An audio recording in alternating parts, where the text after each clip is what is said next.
fue un crimen. Un hombre fue arrestado, acusado, juzgado y ejecutado públicamente. Pero 2000 años después, aún no está claro quién lo mató. Todos creen conocer esta historia, pero muy pocos han estado aquí en Jerusalén, donde todo comenzó.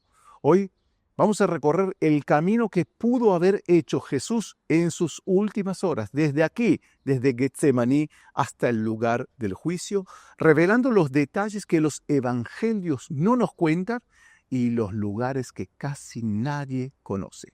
Esta es ¿Quién mató a Jesús? El crimen más famoso de la historia, contado como nunca antes.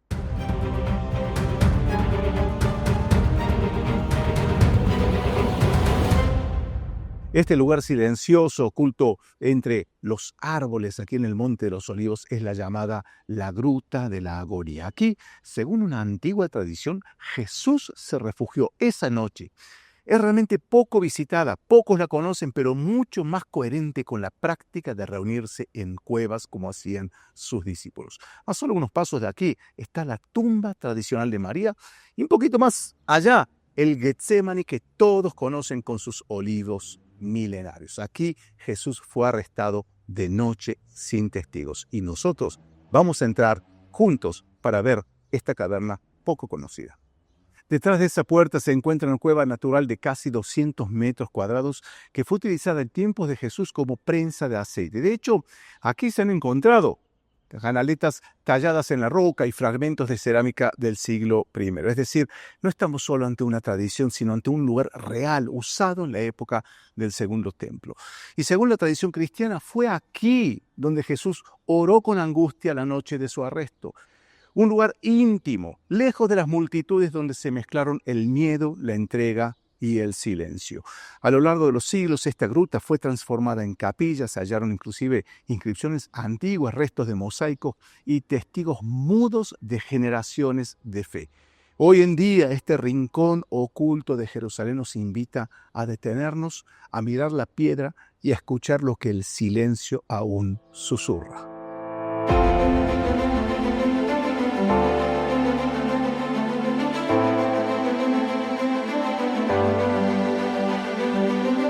Luego de que Jesús fue preso en Getsemaní, probablemente en el lugar que estuvimos recién, lo condujeron, según los evangelios, a la casa de Caifás. Estas escaleras que estás viendo aquí es una cosa impresionante porque son del siglo I. Vienen desde Getsemaní, es decir, donde estuvimos recién, cruzan el valle del Cedrón y suben hacia la ciudad alta, es decir, donde nos encontramos ahora. Aquí se encuentra justamente una iglesia llamada San Pedro en Galicanto, quienes muchos identifican como la casa de Caifás y el lugar del juicio preliminar llevado a cabo por los sacerdotes. Amigos, amigas, no estamos caminando aquí una recreación. Estamos caminando sobre piedra viva. Y es muy probable, si ustedes me preguntan a mí, yo puedo dar 97% de seguridad que aquí haya pasado por este mismo camino Jesús, golpeado, atado y llevado al encuentro de quienes tal vez ya habían decidido su destino. En este sitio muchos ubican la casa del sumo sacerdote Caifás. ¿Es seguro? Y la verdad que no. Es probable, yo diría que bastante. Mira, aquí se descubrieron albercas de purificación ritual, los llaman mikvaot, que eran típicos de los sacerdotes. Se encontró también una inscripción que dice corbán en hebreo, que es la ofrenda consagrada en el templo, es decir, que todo indica que aquí era una zona sacerdotal. Además, las descripciones de historiadores de la época lo refuerzan. Los evangelios nos cuentan sobre un juicio que teóricamente el Sanedrín llevó a cabo, si fue aquí o muy cerquita de aquí, pero ¿tú sabías que según la ley judía no se podían emitir sentencias de muerte a la noche, o en general no se podía ajusticiar a nadie a la noche? Además, si vemos el relato, hay cuestiones con los testigos, una cosa muy rara. Entonces, lo que ocurrió aparentemente aquí fue una excepción de la ley judía. No se cumplió la ley judía y tal vez fue apenas un grupo de miembros del Sanedrín y no todo el Sanedrín. Pero si te interesa este tema, tenemos un curso sensacional en nuestra plataforma Moriah College que se llama ¿Quién mató a Jesús? Así que el link está aquí en la descripción. puedes ingresar, inscribirte y disfrutar de profesores que realmente llevan este tema a la profundidad. Lo cierto es que de aquí llevan a Jesús al juicio con Poncio Pilatos y sobre eso vamos a estar hablando ahora.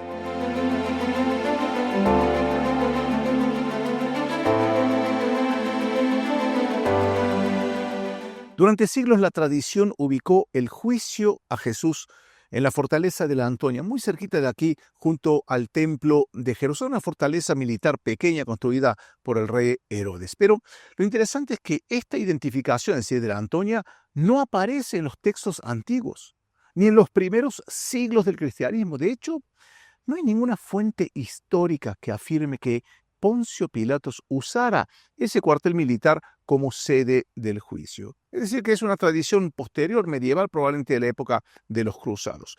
Los datos arqueológicos, el análisis histórico y los escritos de Flavio Josefo indican otra cosa, que los gobernadores romanos, especialmente durante las grandes festividades, como la Pascua, por ejemplo, residían ¿dónde? Aquí, en el Palacio de Herodes, es decir, una fortaleza monumental ubicada en la parte occidental de la ciudad. Y es aquí justamente en esta zona donde hoy en día, inclusive detrás de la pared, hay un museo sensacional llamado la Torre de David. Y aquí vino el arqueólogo británico Simon Gibson y su equipo de arqueólogos, hallaron restos significativos, como por ejemplo, fíjense, estas escaleras, fíjense aquí, estoy subiendo ahora las escaleras que llevaban al Palacio de Herodes, es decir, estas escaleras que caminé ahora conducían hacia una de las entradas del Palacio de Herodes. Y te estarás preguntando, ¿y qué tiene que ver Herodes? Herodes es grande, ¿no? ¿Qué tiene que ver Herodes aquí?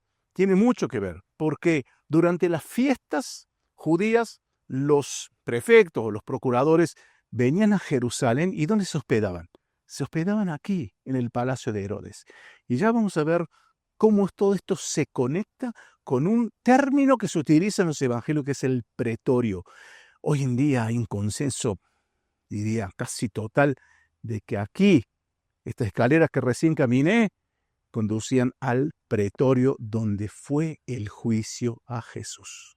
Además de eso, el arqueólogo Simon Gibson, que es, por cierto, profesor de nuestro equipo aquí en Moriah College, encontró otros restos súper significativos, como por ejemplo una gran calle de la época de Jesús y una plataforma. Probablemente estas escaleras que están aquí, estas son escaleras, ¿no?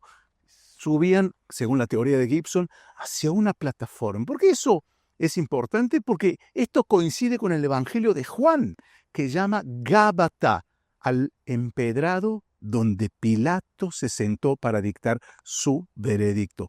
En algunas versiones tenemos también el concepto de litóstrotos. Seguramente los lectores del Nuevo Testamento conocen estos términos.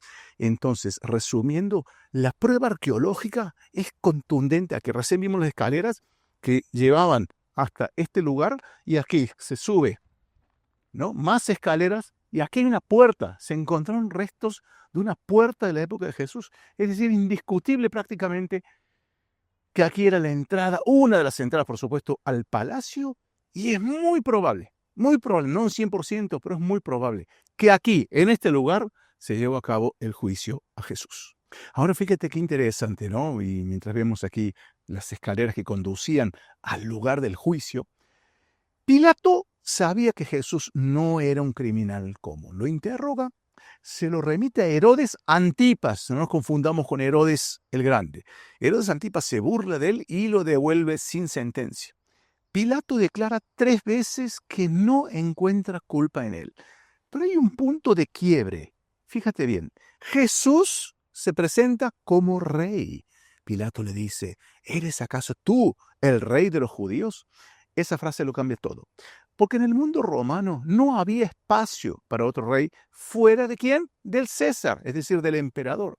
Entonces, Jesús no muere en la cruz por predicar el amor, no muere por haber violado alguna ley judía, muere porque es percibido como una amenaza política. En la cruz no pusieron blasfemo, pusieron INRI, Jesús de Nazaret, rey de los judíos.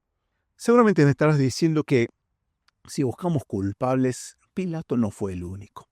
Podemos poner en fila a varios con intereses distintos. Veamos Judas, que lo entrega. ¿Te acuerdas de eso, no? El beso de Judas en Getsemaní, lo vimos antes.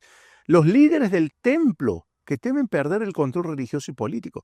El propio Pilato, que elige el orden antes que la justicia. También Pilato era un personaje bastante malvado. Herodes Antipas, que lo ridiculiza y lo ignora. Una multitud que pide su muerte, pero atención cuando los evangelios hablan de la multitud. No se refieren a todos los habitantes de Jerusalén, ni cerca.